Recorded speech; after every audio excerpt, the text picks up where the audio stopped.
CPA Evans Ogutu bende thuolo mar leronwa gi duto ka osebedo ka wuok e atamalo 5.3 odhi atamalo 5.1 mano mar GDP ka sani nitiere kanyo ka en budget deficit makoro koni kanyo konego dong atamalo 4.5 tiende nango kama nitiere kar kae kodok nyaka piny kacha en fongdok moro ma igeno kono chala ndanga duogi mondo mi kanya ma wacha kendo ka wantie sana mi CPA Evans Ogutu thuolo mar mondo mi olernwa gi duto kama gintiere mokwongo ka sirkal e lendo magi ayanga chal kagima kendo nyaka sani CPA Evans Ogutu gima ntiere en ni ka sirkal yie mar mondo mi oslash budget ma igani kendo oduoke piny kod kama ne igeno ni udhi bete mano ka nitie kata ukono ni ngi pesa di madhi bedo kacha ka igole nitie mokwongo manu liek ni ngade kod billion maromo 60 kod 6 tiende nango ka waneno gima ntiere kar ka japinyo winj pache kata ka pok pal moro no biro koso japiny ema neno matek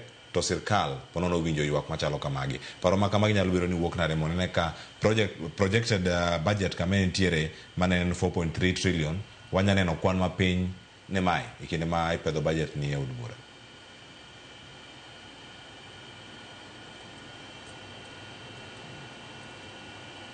Mayoro ne gikao gimiluongo ni austerity measures manyiso ni giyie mondo mi budget estimate as is sani oduok piny fada. So ka ing'iye matut, the initial projected budget mar about 4.236 trillion ne nitiere projection manoseduoke go piny about 66.2 billion. Ang'o miyo magi timore? Wawachuru gima waneno ayanga mok wapando sirikal mondo mi wakony oganda wa. Mokwongo, ne nitiere sources ma government yudo go pesa gi. Mopogore gi ushuru magi choko gin hola magi yudo oko. Hola magi yudo oko gin ne nitie achiel mane terminate prematurely under the 7th and 8th review mar IMF.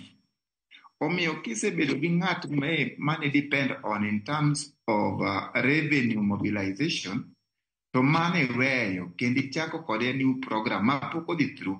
Manyiso ni mondo mi gidhi e 9th review ne giweyo mondo gichaka fresh review. Ma emano ka omiyo cabinet secretary marwa ma CPA John Mbadi and a delegation went to meet the IMF. Gige duto katimore koro nyaki bedni kaka sirikal ingin kaka ne gidonjo and there was vulnerability manyiso ni gima ja Kenya koro nyose gike level moro ni nwa depend on data ahinya. Koro mondo mi wae dependence cha yudo ka koro giduoko gini the fiscal gap iwinjo ka giwacho ni the fiscal deficit kikubed beyond 4.5%. Kwa manyocha entiere at around 5.1 and initially in about 5.3. Manyiso ni pesa mane wan go to gigi mwa intend mar chulo nitiere gap moro madong kanyo. To kwa kaola manengo ne large moloyo growth marwa kaka country. Manyiso ni onge chieng' mane wae otegu marola ni. Koro gima sirikal temo timo sani